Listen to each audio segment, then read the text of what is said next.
Hardtack and Coffee, A Soldier's Life in the Civil War is a classic memoir written by John D. Billings, first published in 1887. This engaging account provides a vivid and often humorous look into the daily lives of Union soldiers during the American Civil War. Billings, himself a veteran of the war, offers detailed descriptions of camp life, hardships, food, equipment, and the camaraderie shared among soldiers. This version has been adapted to suit the modern listener, ensuring its timeless stories and insights remain accessible and engaging today. If you enjoy this type of content, please like and subscribe. These are Billings' words. Let's begin. After enlistment, what came next? Once this decision was made, the citizen's personal responsibility for his well-being largely ceased, as Uncle Sam took over. To clarify for those unfamiliar with the distinction between the militia and the volunteers, the militia are state soldiers whose duties are generally confined within state boundaries, unless the President of the United States calls them into service during an emergency. Such an emergency occurred when President Lincoln issued his call for 75,000 militia, as previously mentioned. Volunteers, on the other hand, enlist directly into the service of the United States, making it the federal government's duty to provide for them from the moment of their enlistment. Before leaving their state, these volunteers were officially mustered into service. This often occurred shortly after enlistment, even before they had been issued the uniforms of Union soldiers. The oath of muster, taken with an uplifted hand, read as follows. I do solemnly swear that I will bear true allegiance to the United States of America, and that I will serve them honestly and faithfully against all their enemies and opposers whatsoever, and observe and obey the orders of the President of the United States, and the orders of the officers appointed over me according to the rules and articles for the government of the armies of the United States. The arrangements made for sheltering these troops before they headed to the field varied greatly. Some were quartered at Forts Warren and Independence as they prepared to depart. However, most Massachusetts volunteers were housed in camps established across the state. Among the earliest camps were Camp Andrew in West Roxbury and Camp Cameron in North Cambridge. Later, camps were established at locations such as Linfield, Pittsfield, Boxford, Reedville, Worcester, Lowell, Long Island, and a few other places. The 3 months militia required no extensive shelter arrangements, as they were sent to the front soon after reporting for duty. Some spent just one night in temporary accommodations, such as Faneuil Hall.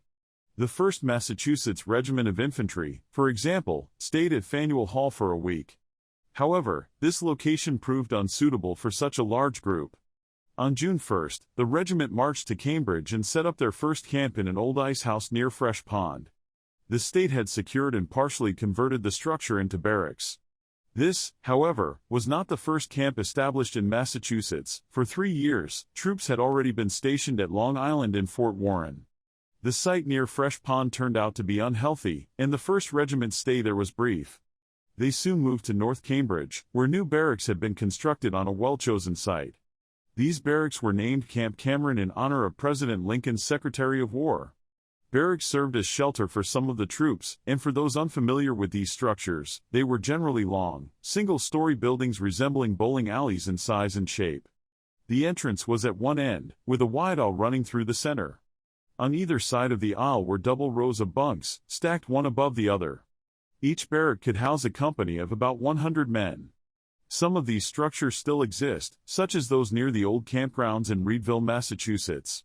While barracks were practical and desirable during cooler weather, a larger number of regiments were housed in tents before heading to the field.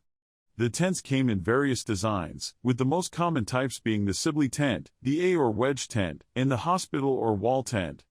These shelters, whether barracks or tents, provided the foundation for troops' training and preparation before they were sent to the front lines.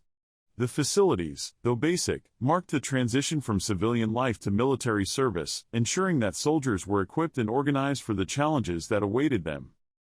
The Sibley tent was invented in 1857 by Henry Sibley, a graduate of the United States Military Academy at West Point.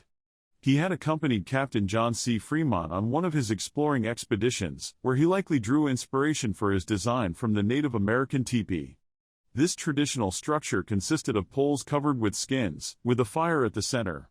When the Civil War broke out, Sibley sided with the Confederacy, eventually attaining the rank of brigadier general. However, his invention of the Sibley tent is perhaps his most enduring legacy.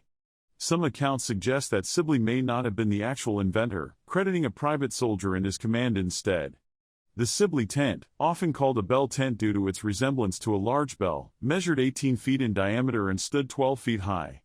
It was supported by a single pole resting on an iron tripod. The pole's length matched the radius of the circle the tent covered. The tripod allowed the tent to be tightened or loosened as needed. At the top was a circular opening, about 1 foot in diameter, which served both for ventilation and as a passage for a stovepipe in cold weather. The stove, cone-shaped to fit the tent, stood beneath the tripod. In stormy conditions, a small canvas cap with 2 long guy ropes covered the top opening. Improper placement of this cap, particularly near an overheated stovepipe, occasionally caused the tent's top to catch fire. Sibley tents were spacious enough to house 12 men comfortably. However, when fully sealed during cold or rainy weather, they became highly unpleasant. Entering one on a rainy morning meant confronting the stifling, foul air accumulated overnight from the bodies of 12 men, who often had varying levels of personal hygiene. Ventilation was improved during the day by lifting the tent edges at the bottom. Despite their utility, Sibley tents fell out of field service by 1862 because they were expensive, bulky, and required significant wagon space for transportation. They were later used primarily in camps of instruction and occasionally by state militias. During the war, some regiments raised Sibley tents on stockades 4 feet high, creating spacious and comfortable winter quarters for up to 20 men. The A-tent, or wedge tent, remains common and has a history that stretches back as far as recorded history. Its origin is unclear, though a German historian in 1751 noted its use by the Amalekites. The design is simple, a canvas sheet stretched over a horizontal bar supported by 2 upright posts, covering an area about 7 feet square. The ends resemble the Roman letter A or a wedge, giving the tent its name. Typically, 4 men occupied an A-tent, though 5 or 6 sometimes squeezed in. When fully occupied, coordination was key. Everyone had to turn over at the same time to avoid discomfort. In some camps, tents were raised on stockades, providing more spacious and comfortable accommodations. Stockades were usually made from split posts arranged with the cleft sides facing inward for a smooth interior finish. Alternatively, some were built cob fashion, with logs notched together at the corners. Both methods provided sturdier, more insulated shelters. Initially, tents were widely used during the war by both state and federal governments. However, like the Sibley tent, they required extensive wagon transport, making them impractical for field use. As a result, they were eventually relegated to camps of instruction or troops stationed near key military centers. The hospital or wall tent is easily distinguished by its 4 upright sides, which likely inspired its name. It was also widely used for hospital purposes in the field, giving it a dual designation. These tents are not modern inventions, having been used as far back as Napoleon's time. With their vertical walls, they provided much greater comfort and convenience than the Sibley or A-tents, allowing occupants to stand and move freely. Wall tents came in various sizes. Those used as field hospitals were large enough to accommodate 6 to 20 patients. Larger versions could be joined by ripping open the central seams of adjoining tent ends and looping back the flaps. This arrangement created a spacious hospital with a central corridor running between rows of cots. Smaller wall tents were commonly used by commissioned officers and, as far as can be recalled, were not issued to enlisted men. While stationed at Harrison's Landing under General McClellan, the Army of the Potomac received a general order, dated August 10, 1862, prescribing wall tents for general field and staff officers and single shelter tents for line officers. McClellan's successors reissued this order. However, many line officers found ways to smuggle wall tents into wagon trains, ensuring they had more comfortable accommodations during settled encampments. The evolution and use of these tents during the war illustrate not only the ingenuity of the military but also the practical challenges of accommodating vast numbers of troops in a variety of settings, from temporary camps to long-term quarters. Over the top of the tent, an extra piece of canvas called a fly was stretched for added protection against the sun and rain. These tents are generally well known, and Massachusetts, I believe, now supplies them to its militia without distinguishing by rank. The tents described so far were mainly used by troops before they left their home state. However, there was another tent, far more interesting and widely used in the field, known as the tente de bris, or more commonly, the dog tent or shelter tent. Why it was called the shelter tent is unclear, as it provided very little actual shelter. Perhaps it was named ironically, much like the explanation given by Reverend George Ellis for why the pond on Boston Common was called Frog Pond, because there were no frogs in it.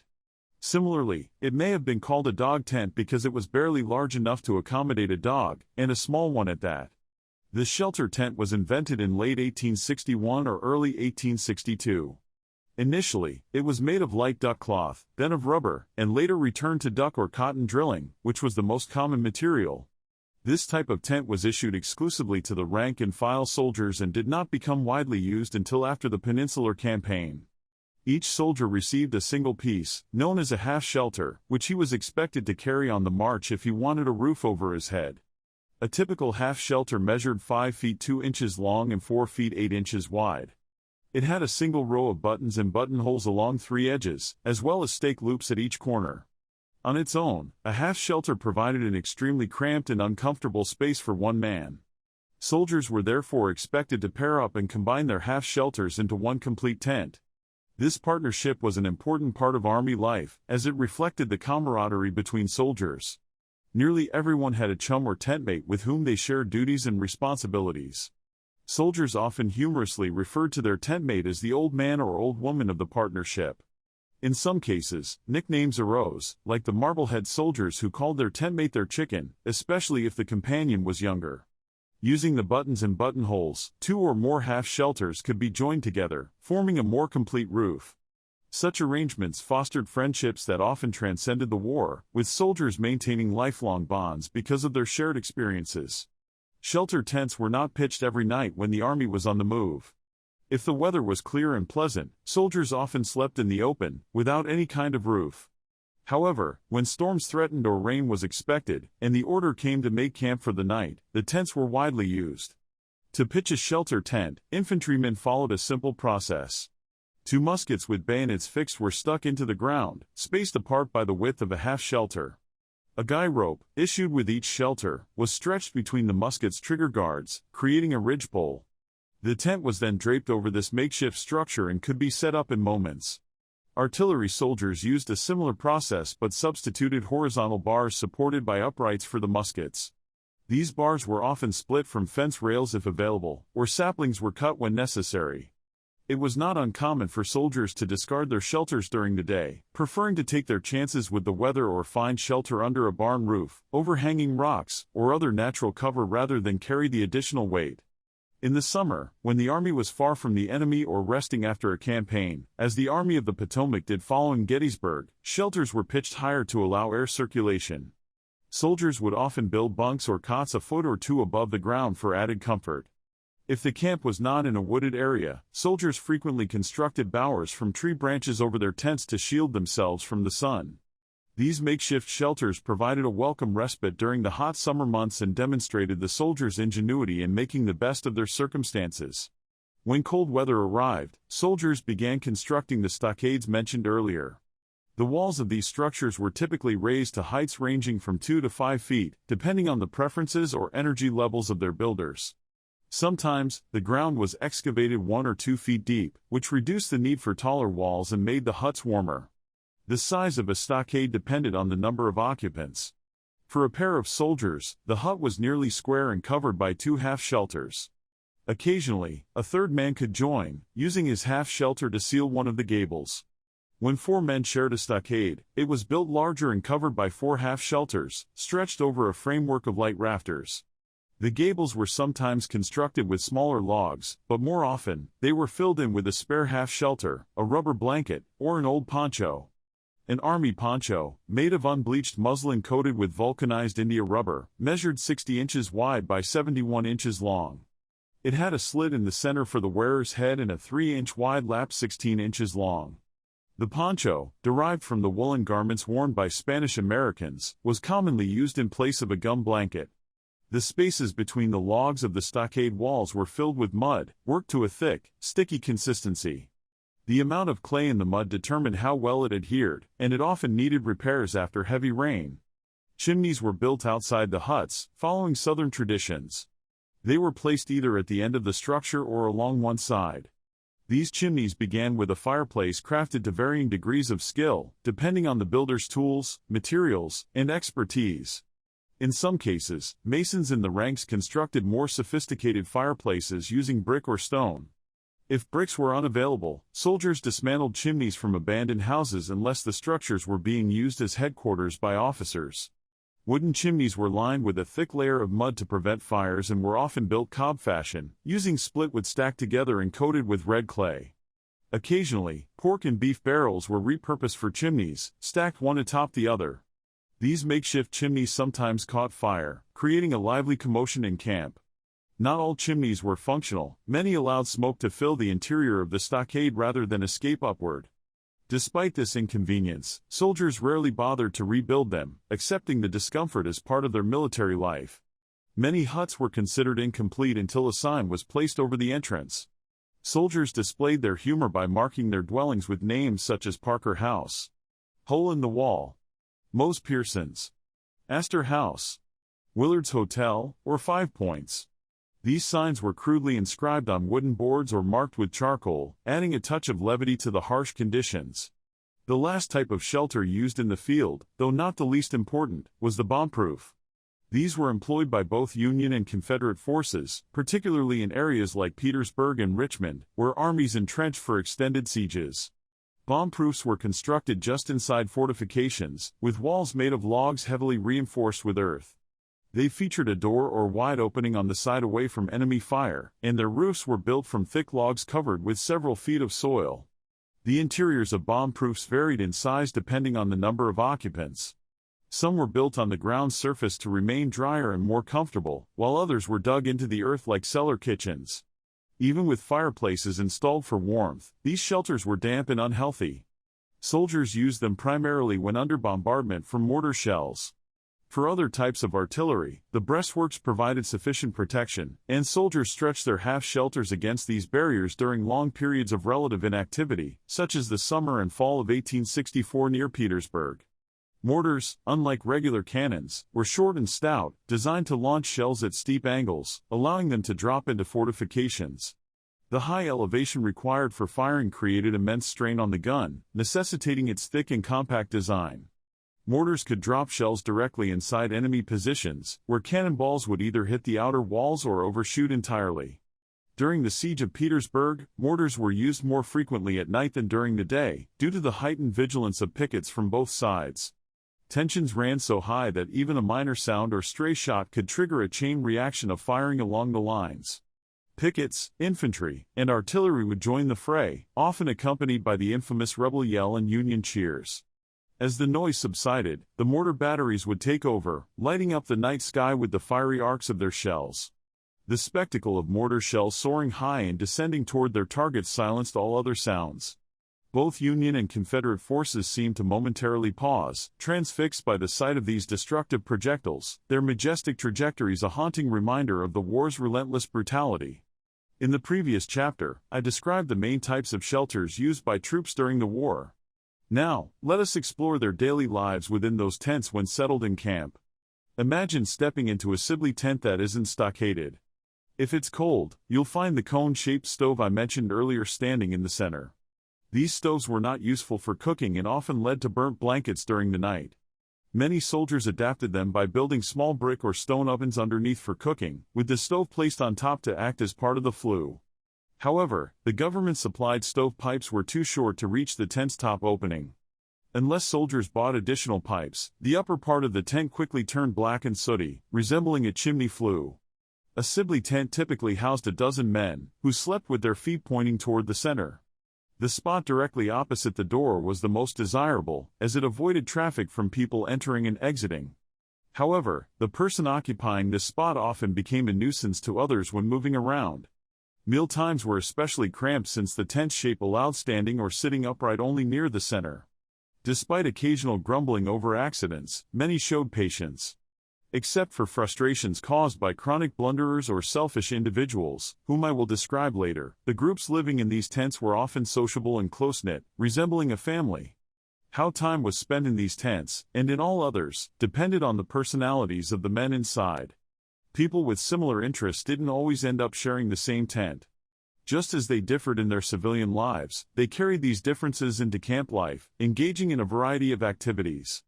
Writing letters was a common pastime, especially early in a soldier's service. For this, the side or end of a hardtack box served as a makeshift desk. Soldiers balanced it on their knees while they wrote. During the early months of the war, silver coins disappeared from circulation due to their value, leaving a scarcity of small change. Postage stamps became an unofficial currency, even though this wasn't sanctioned by the government.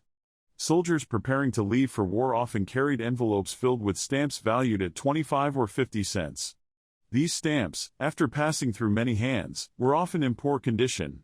Soldiers frequently discovered their stamps ruined by rain, sweat, or compression during a march.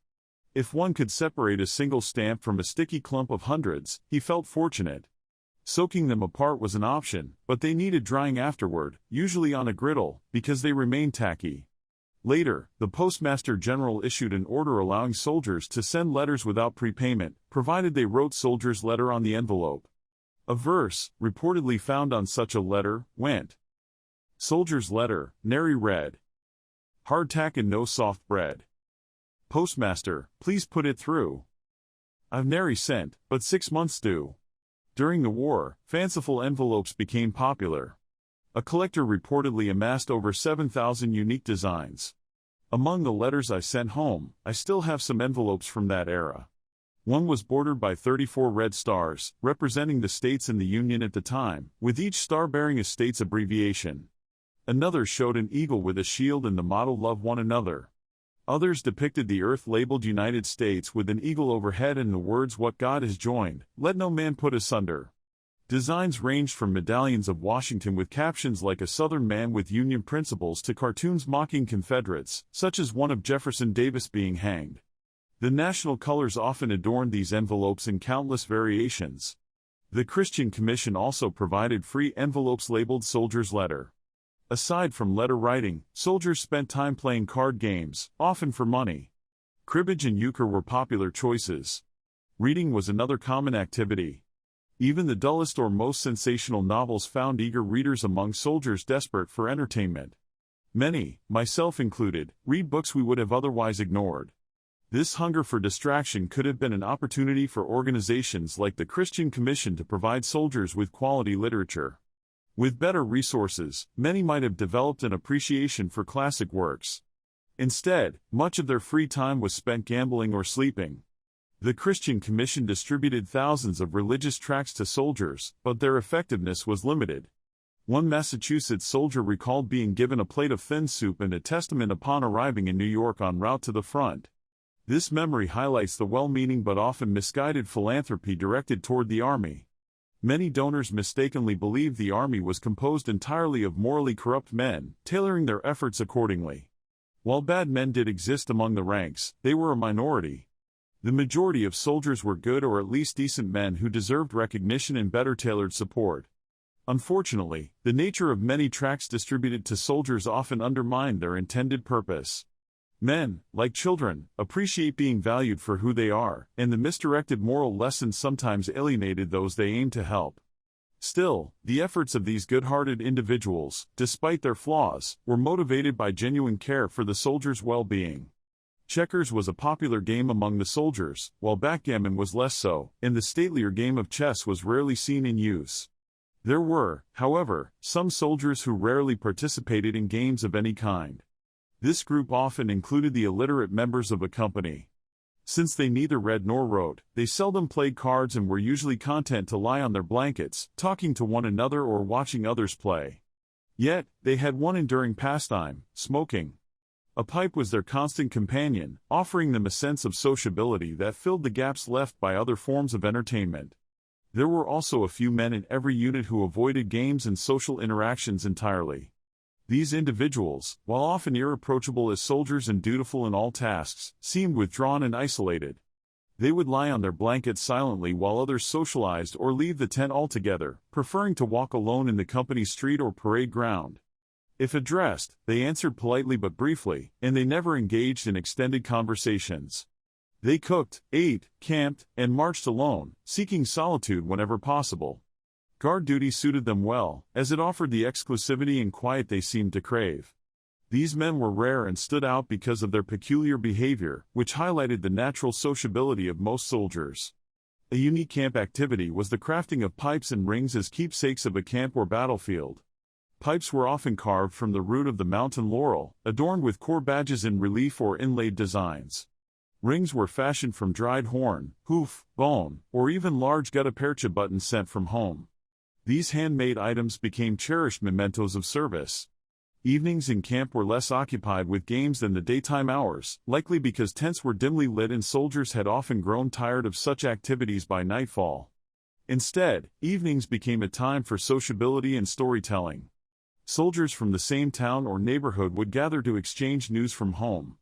Recent letters provided updates about mutual friends and family, marriages, enlistments, furloughs, exemptions from the draft, or sudden disappearances to Canada to avoid conscription. These conversations were filled with chuckling remarks and shared sentiments. Soldiers took pride in having voluntarily enlisted and often expressed a desire to see reluctant neighbors back home drafted and sent to the front. They would share comments like, "I want to see A- here in a government uniform," or B- will send a substitute if he's drafted, but the government shouldn't let men buy their way out. Such exchanges were common as fellow soldiers bonded over shared experiences and opinions. For soldiers without acquaintances nearby, evenings were spent lying on blankets, joining in group conversations, or sharing personal stories. Regardless of the specific activity, home, and its people, dominated discussions during these hours. Music often brightened camp life. Most regiments boasted at least one violinist, banjoist, or bone player, and these musicians would entertain in tents or along company streets. Despite their varying skill levels, they drew eager audiences. Performances typically featured comic songs, Negro melodies, and occasional dances on makeshift platforms like hardtack boxes. Sometimes, real African Americans joined in to pad and dance juba or sing traditional songs, bringing unique charm to the gatherings.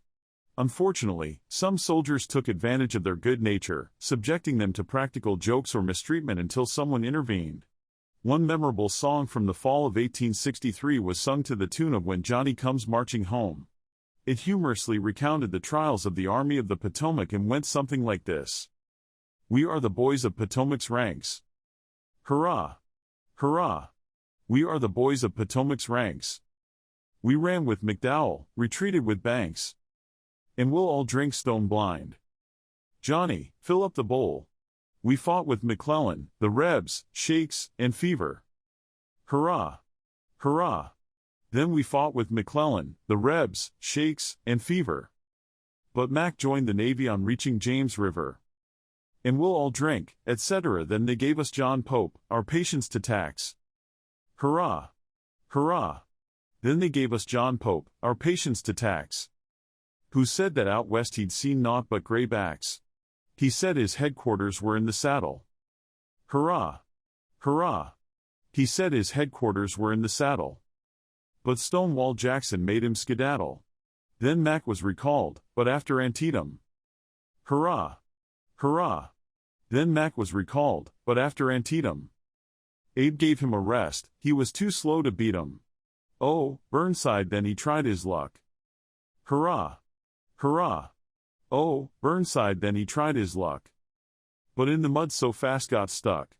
Then Hooker was taken to fill the bill. Hurrah! Hurrah!